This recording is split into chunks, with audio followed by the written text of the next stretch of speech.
Hoje o tema do país, de ontem para hoje, é a discussão sobre a situação fiscal do Brasil, sobre a situação econômica e também sobre a possibilidade de aumento de impostos. Eu hoje aqui já fiz uma parte à senadora Vanessa Graziotin, dizendo que o imposto que o governo Temer aumentou foi o pior possível, o mais regressivo, o que pega os mais pobres, o conjunto da população.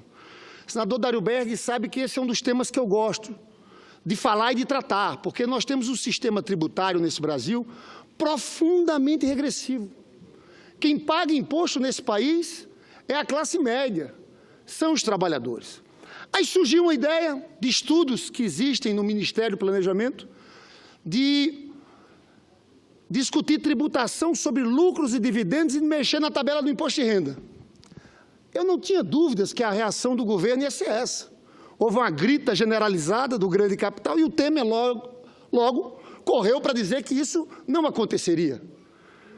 E o que eu lamento, porque, na verdade, no Brasil, quando eu digo que quem paga imposto é a classe média e os trabalhadores, é porque você tem, por exemplo, jabuticabas aqui. Só 2 países do mundo isentam distribuição de lucros e dividendos: Brasil e Estônia. Nenhum outro. Estados Unidos, Alemanha, França, nenhum outro. O que significa isso? Significa que se um funcionário público recebe R$6 mil, ele paga 27,5% de imposto de renda. Se um grande empresário recebe lucros e dividendos, que é uma forma de remuneração, de R$300 mil, ele paga zero. O impacto desse fundo, desse tributo, que existia até 95, seria, sabe de quanto? 50 bilhões. Tem um estudo muito bem feito pelos economistas Sérgio Gobetti e Rodrigo Araí. Também tabela de imposto de renda, porque a nossa tabela de imposto de renda é extremamente regressiva. Você tem uma tabela lá embaixo, em que qualquer pessoa que recebe R$2 mil está contribuindo. Sabe qual é a última faixa? R$4.000 e tantos. É a última faixa. Então, você poderia aumentar para os mais ricos e diminuir para os mais pobres. Mas não. Apesar de dizer que os mais ricos, eles não pagam imposto de renda. Todo mundo é pessoa jurídica, todo mundo arruma saídas para não pagar imposto de renda. Então, veja bem, qual é o drama do governo? Então, tem essa questão dos impostos. Volto a dizer, a decisão do governo foi a pior possível. Foi imposto sobre gasolina, porque aqui no Brasil, senador Dário, 51% da carga tributária é impostos indiretos, que pegam todos. No mundo inteiro é diferente.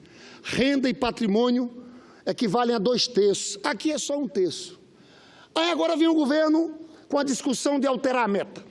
São os 3 caminhos: aumentar impostos, alterar a meta do resultado primário e corte de gastos.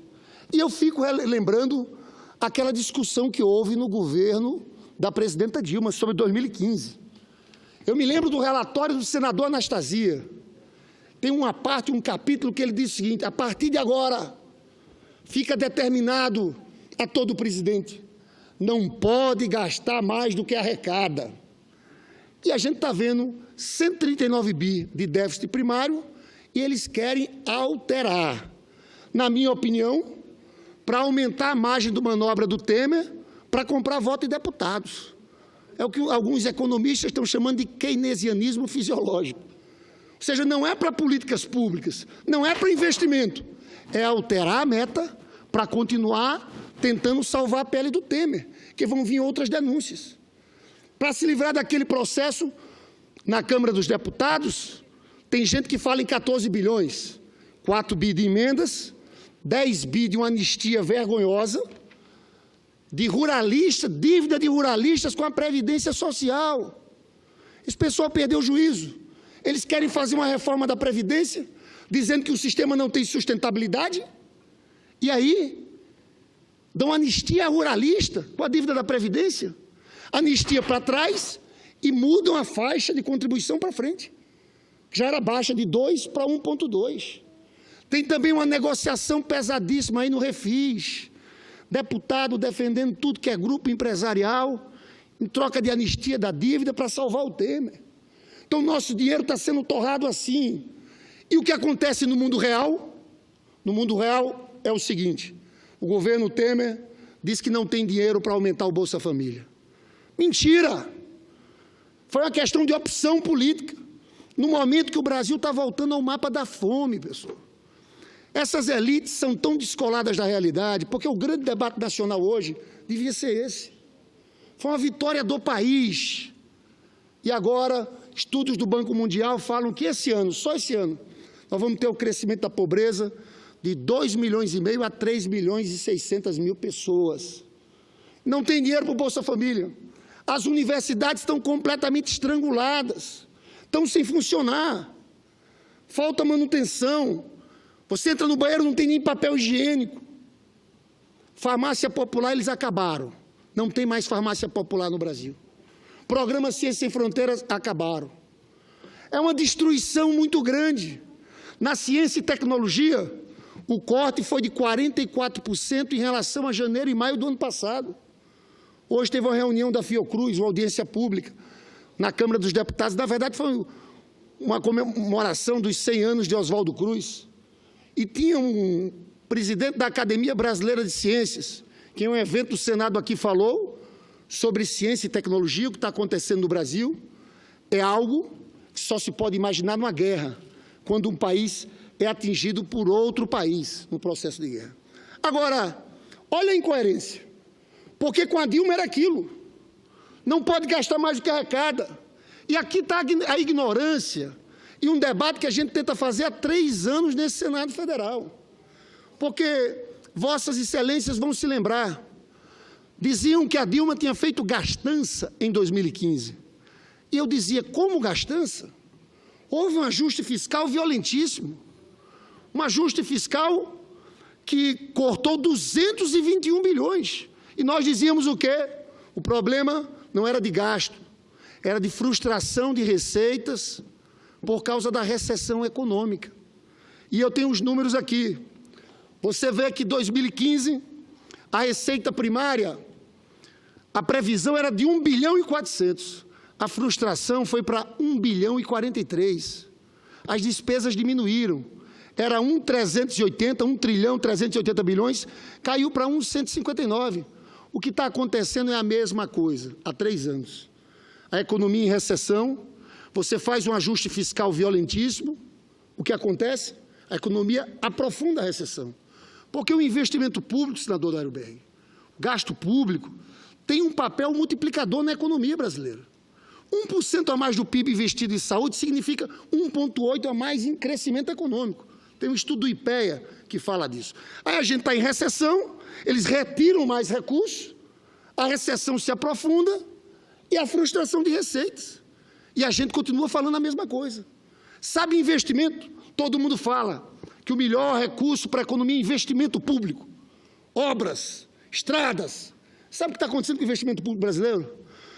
Nós caímos, em relação ao ano passado, 50%.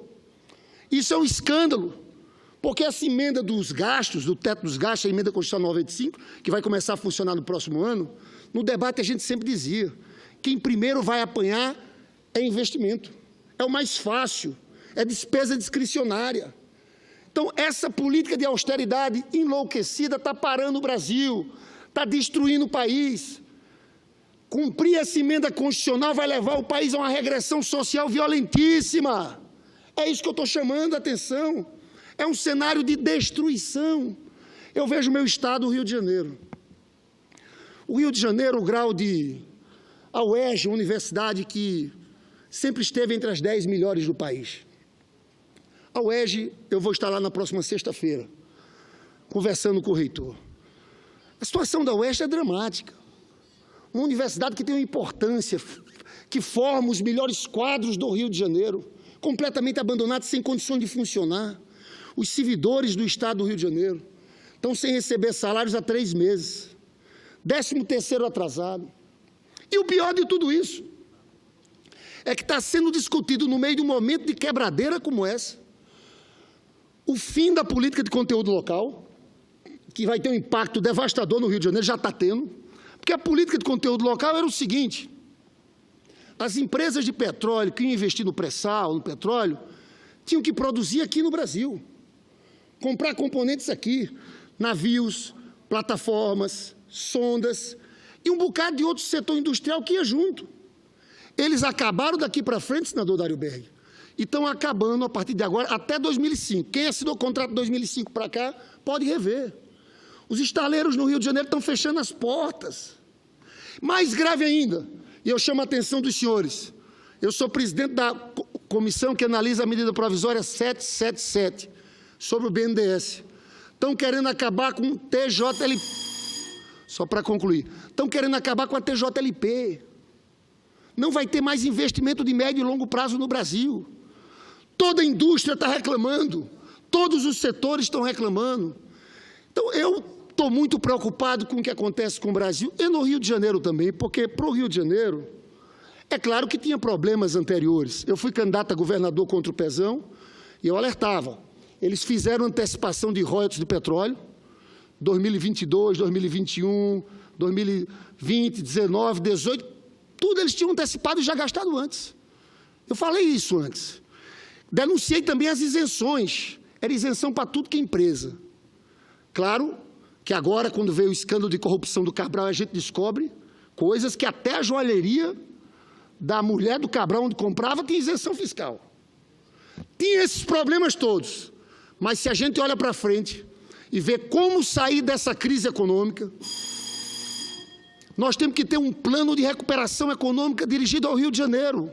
Uma espécie de New Deal, que foi feito naquela crise de 29 dos Estados Unidos, que passa por quê?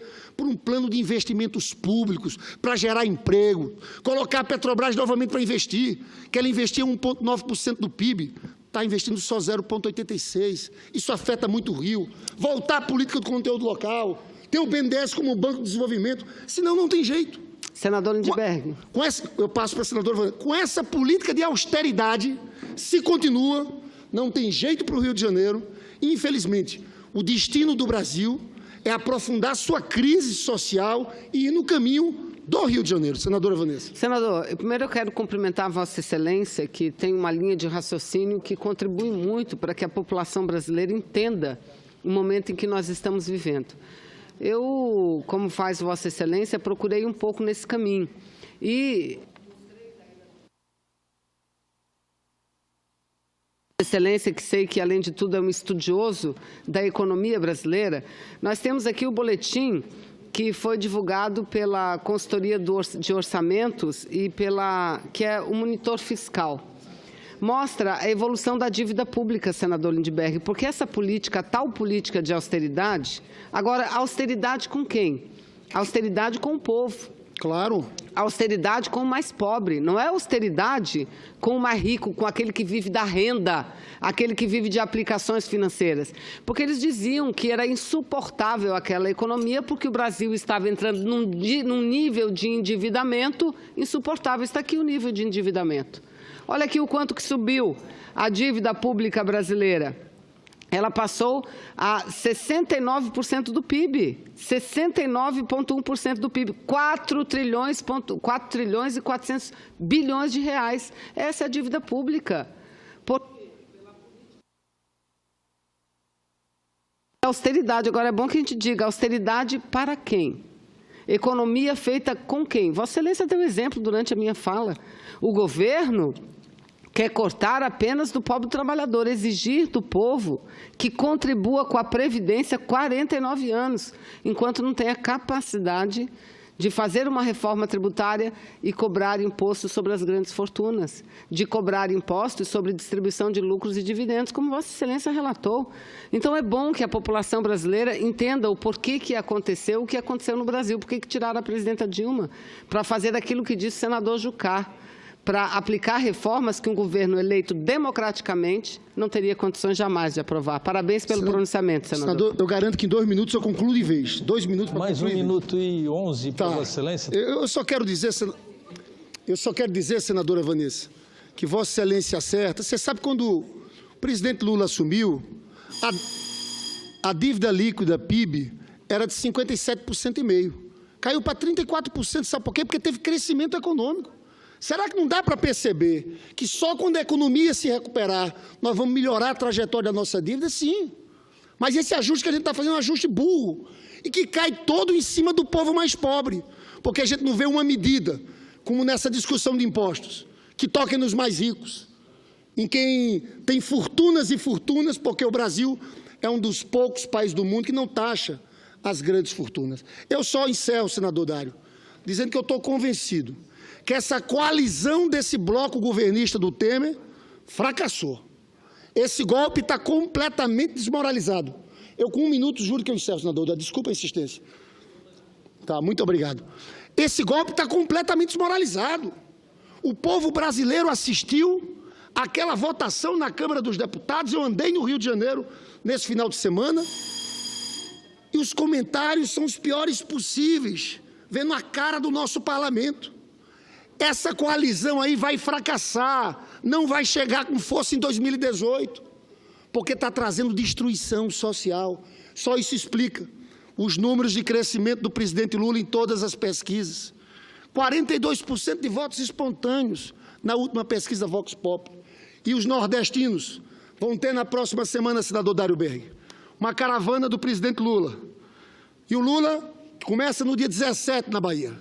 Vai andar por todo o Nordeste, pelos 9 estados, 20 dias de ônibus, discutindo com o povo, mostrando o que ele fez no seu governo, mas infelizmente também vendo a destruição, porque os estados do Nordeste estão sofrendo com corte de projetos, com aumento de desemprego.